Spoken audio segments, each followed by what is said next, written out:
विश्वास रखिए, ये कठिन समय भी टल जाएगा। ये आपका विश्वास ही है जो हर विपत्ति से आपको निकाल लाएगा। मैं हूं विनी आपके साथ और सुनाती हूं आज आपको एक राजा जी की कहानी। राजा जी जो निसंतान थे, संतान प्राप्ति के लिए हर जतन कर चुके थे, लेकिन उनके घर में कोई संतान नहीं हो रही थी। जो भी मौका मिलता था, कोई भी व्यक्ति ऐसा होगा जो संतान के लिए तरस रहा होगा, वो हर जगह उम्मीद की नज़रों से देखता है कि कोई तो मुझे कोई उपाय बता दे कि मेरे घर में संतान हो जाए। ऐसे ही उन्हें किसी ने एक तांत्रिक बाबा के बारे में बताया। राजा जी उस तांत्रिक से मिले, अपनी समस्या उस तांत्रिक को बताई तो तांत्रिक ने कहा कि तुम एक बच्चे की बलि दे दो, उसके बाद तुम्हारे घर में संतान अवश्य हो जाएगी। अब संतान के मुंह में पागल राजा ना सही सोच रहा था ना गलत। उसने राज्य में ढिंढोरा पिटवा दिया कि मुझे एक बच्चे की बलि देना है। जो भी अपना बच्चा बलि देने के लिए मुझे देगा, मैं उसके परिवार को, उसके घर को धन धान्य से भर दूंगा। राज्य में एक गरीब परिवार था, बहुत सारे बच्चे थे उनके यहाँ पर, और जो सबसे छोटा बेटा था वो हर समय ईश्वर की प्रार्थना में लगा रहता था। उसके माँ बाप ने सोचा ये कुछ काम वाम तो करता नहीं है, निकम्मा है, सारा दिन भगवान के आगे बैठा रहता है, इसे ही राजा को दे देते हैं। इसको देने से हमारी गरीबी भी मिट जाएगी, तो इस तरह ये कुछ तो हमारे काम आएगा। बस उन्होंने तय कर लिया और उस बच्चे को पहुंचा दिया गया राजा जी के पास। बलि देने की तैयारी कर रहे थे, तभी वो बच्चा बैठे प्रार्थना ही कर रहा था। तांत्रिकों ने और राजा ने उस बच्चे से पूछा कि बताओ तुम्हारी आखिरी ख्वाहिश क्या है, तुम क्या चाहते हो? तो उसने कहा कि आप मुझे रेत ला दीजिए। इन्होंने उसे रेत ला के दी। सब लोग देख रहे थे कि ये रेत से क्या करने वाला है।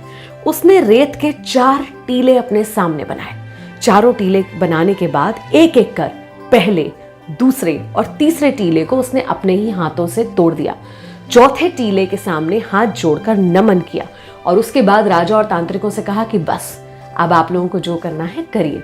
सब लोग डर गए। तांत्रिकों को लगा कि ये कोई हमसे भी बड़ी क्रिया कर रहा है क्या, ये कर क्या रहा है? तो उन्होंने पूछा कि बताओ तुमने ये क्या किया, ये टीलों का क्या मतलब था?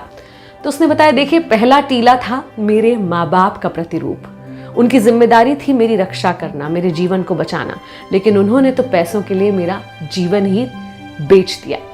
दूसरा टीला था मेरे सगे संबंधियों का। उनका कर्तव्य था मेरे माँ बाप को समझाना, उन्हें गलत काम करने से रोकना, मगर उन्होंने भी ये नहीं करा, इसलिए मैंने दूसरा टीला भी तोड़ दिया। तीसरा टीला था राजन आपका। आप राजा हैं, आपका दायित्व है प्रजा की रक्षा करना, लेकिन आप तो खुद ही मेरी बलि देने के लिए मुझे यहाँ पर ले आए, इसलिए आपके नाम का टीला भी मैंने तोड़ दिया। फिर राजा ने बड़ी हैरानी से पूछा, और ये चौथा टीला, ये किसके नाम का है? उसने कहा, ये ईश्वर का है। अब आगे वही होगा जो ईश्वर चाहता है। मेरे ईश्वर पर मुझे पूरा विश्वास है। ये सुनने के बाद राजा को बहुत ग्लानि हुई और उसे लगा कि मैं अपनी संतान के लिए किसी एक बच्चे की जान ले रहा हूँ, और क्या पता बलि देने के बाद भी संतान हुई या ना हुई। राजा के मन में विचार आने लगे। बहुत सोचने समझने के बाद राजा ने फैसला लिया कि क्यों ना मैं इसी बच्चे को अपनी संतान बना लूं, इसे अपना उत्तराधिकारी बना लूं। संपूर्ण सोच विचार के बाद राज्य में ढिंढोरा पिटवा दिया गया और उस लड़के को राजकुमार घोषित कर दिया गया। राजा ने सोचा, इतने अच्छे मन का, ईश्वर में आस्था रखने वाला बच्चा मुझे मिल रहा है, तो बस मुझे और कुछ नहीं चाहिए। ये उस बच्चे का विश्वास था, भगवान पर विश्वास, जो उसे मौत के मुंह से निकाल लाया। कई बार हमें लगता है कि परिस्थितियां इतनी खराब हैं कि अब तो कुछ हो ही नहीं सकता, लेकिन ऐसे में अगर कोई आपको बचा सकता है तो वो है आपके मन का विश्वास। बहुत खराब है परिस्थिति आसपास, लेकिन मन से इस विश्वास को डगमगाने मत दीजिएगा। मैं हूं विनी आपके साथ। चलो आज कुछ अच्छा सुनते हैं।